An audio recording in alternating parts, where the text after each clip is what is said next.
Kami dari kelompok 3 akan menjelaskan mengenai 3 strategi pembelajaran dalam pembelajaran berdiferensiasi.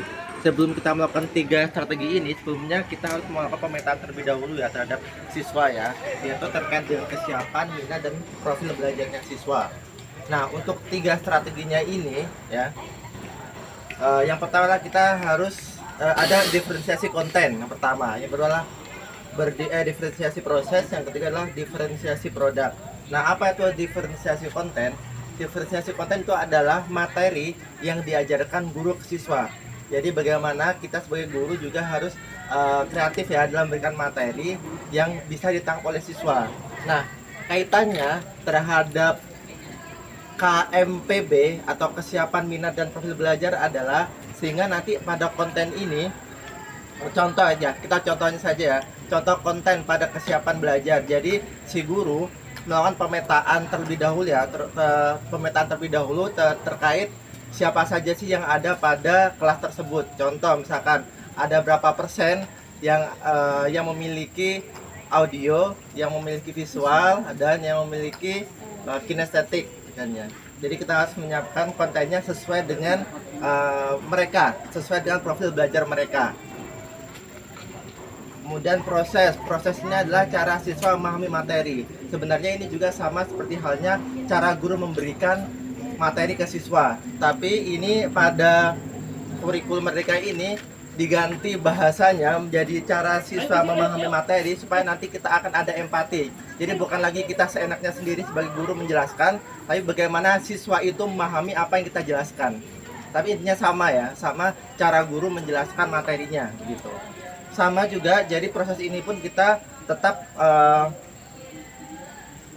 menyesuaikan dengan kesiapan belajar, minat, dan profil belajarnya. Kemudian produk adalah hasil akhir dari pekerjaan siswa.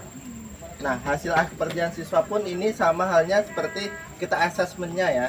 Nah, untuk hasil akhir pekerjaan siswa ini menurut ibu yang tadi itu kan bentuknya adalah tangible ya. Tangible adalah sesuatu yang bisa kita lihat ya, bukan yang abstrak ya.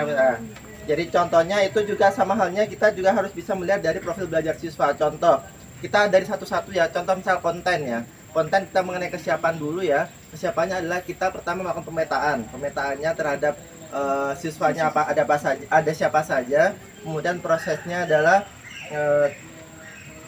kesiapan belajar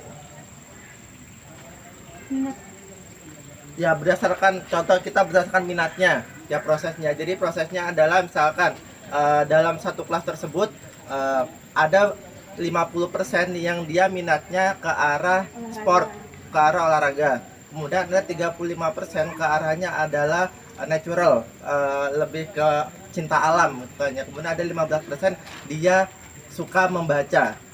Jadi prosesnya adalah pada masing-masing tersebut ya disesuaikan. Jadi yang misalkan yang ini yang dia suka olahraga, jadi cara menjelaskannya ke siswa adalah dengan peragaan olahraga gitu kan. Jadi antara peragaan olahraga. Kemudian kalau yang dia suka natural, kita menjelaskannya di alam. Jadi di alam bebas seperti ini ya. Jadi dia lebih menikmati suasana di sini ya, ketimbang dia harus menerima pelajaran yang ada berada di kelas.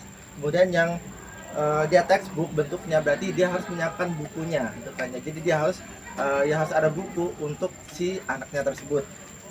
Kemudian untuk produk kita memilih contohnya ada di profil belajarnya. Pada profil belajar ini contoh produknya contoh kita memberikan tugas kepada siswa. Jadi hasil yang diinginkan bisa berbeda-beda tergantung dari profil belajar mereka ya. Contohnya pada audio, hasil atau produk yang bisa mereka hasilkan itu bisa berupa rekaman suara gitu. Kemudian kalau untuk yang di visual, dia bisa bentuknya adalah menggambar grafik atau menggambarnya ya, menggambar chart-chartnya juga gitu. Kemudian kalau untuk yang kinestetik, dia bisa memperagakan atau mempraktekkan hasil dari apa yang telah diterima oleh siswa tersebut. Mungkin itu ya yang bisa kami jelaskan dari kelompok 3 dari Cafe Merdeka. Mungkin ada yang mau ditanyakan.